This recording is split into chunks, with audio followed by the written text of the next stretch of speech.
Welcome to Toffee TV. It is the Everton News Daily. This video is sponsored by OneFootball.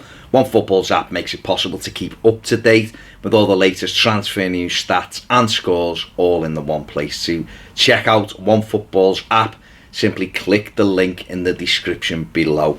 It is the News Daily, and Paris Saint-Germain have been linked with a bid of around £30 million to sign Gana from Everton.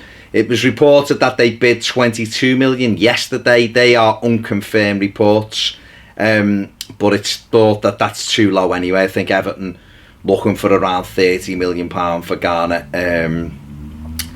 Bought him for 7 million from Aston Villa 3 years ago. He's 29 now, nearly 30. So you understand if Everton would accept the bid of around 30 million, because obviously Marco Silva and Marcel Brands both want a younger, model of footballer, and Gana's done really well. And who would, I suppose it's a case of, would you begrudge him and move to PSG playing in the Champions League? He'd obviously be on good wages, but I suppose the thing for me is who we replace him with, for the rest of the season, because I don't think we would bring anyone in this window to replace him.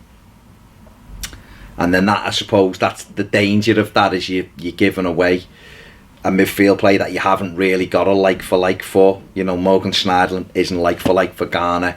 James McCarthy potentially could do that role, but we haven't seen anywhere near enough of him. So it'll be fascinating to see what Everton actually do. If the bid matches their valuation of Gana, what do we do and where do we go from here? But that's obviously in Marcel Brands' hands, I suppose. But it's going to be interesting to see whether they do come back. I personally think they will, because he seems to be their number one target. And, there's 10 days left of the window.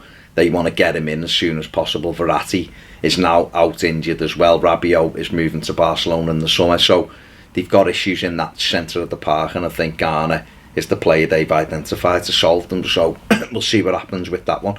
Jim White has said on a radio station today that Everton are putting together the bid for Michy Batshuayi. He believes Batshuayi will join Everton.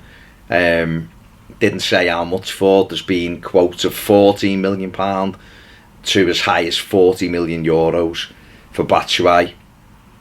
Who knows? I mean, he's certainly a player who I think is good enough to come to Everton. I think his link-up play is excellent. I think he's got a good eye for goal. He's pacey. He's got good ability. He's inconsistent at times, but, that's where we are, aren't we? But I still think he's better than any of the strikers we've got. So it would be, it'd be a trading up, I suppose, because obviously Oumar Niasse has gone out the door. He's gone to Cardiff.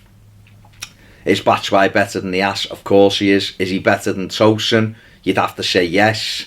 Is he better than Dominic Calvert-Lewin? Yes. But Dominic Calvert-Lewin's got years on his time and age, so he can obviously progress as well.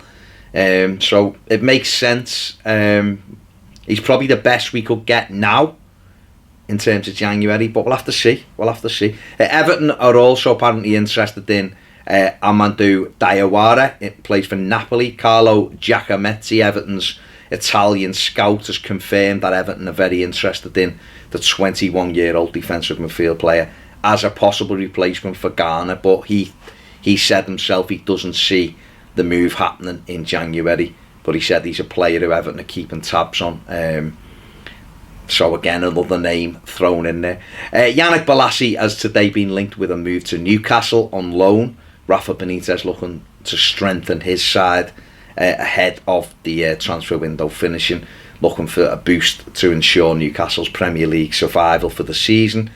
And it's thought that Bolasie is a name who Newcastle could take. Obviously, Yannick Bolasie himself cut short his loan deal with Aston Villa, probably because he feels as though, or his agent has said that he can get him a move to another Premier League club, whether that be permanently or on loan. And today it's Newcastle United who will link with him, so interesting one. Obviously it will benefit Everton if he goes back out of the door, because it frees up wages. Especially if he went permanently. But if he goes out of the door, it frees up wages certainly till the summer. And Ademola Lookman has again reiterated his desire to succeed at Everton. He said He feels the confidence of the fans. He feels like he's getting stronger and better each game. And he's praised Marco Silva for giving him that confidence and having the belief in him that he can succeed at Everton. And he feels happier now, and he just wants to go on and reach the very top with Everton. And again, more signs of obviously Marco Silva's excellent man management skills. All the players love the manager. Very complimentary about him. And I suppose if you like your manager that much, we need to all start delivering it, don't we? And help him out, because he needs results at the minute to lift any kind of pressure that's on him. But obviously it's good to hear the likes of Lookman praising Silva and saying that he's ready to knuckle down and continue his development, because there's no doubt in there's a top class footballer, and if we can stretch the levels that he's in the game for, the periods that he's in the game for, and keep his level going up and up, we're going to have some footballer on our hands, and hopefully he can just nail down a regular place, because he just needs to add goals now to his game. He can add goals and assists to his game, then he's in all the time. Then he's pushed Walcott to the bench, and if he keeps going on the way he's going, then he'd become one of the first names on the team sheet, won't he? So fingers crossed he does that. That is it from me today. If you haven't subscribed, please do so. It only takes a sec. If you want more videos, get over and join us on Patreon. Thanks for watching. See you soon on Toffee TV.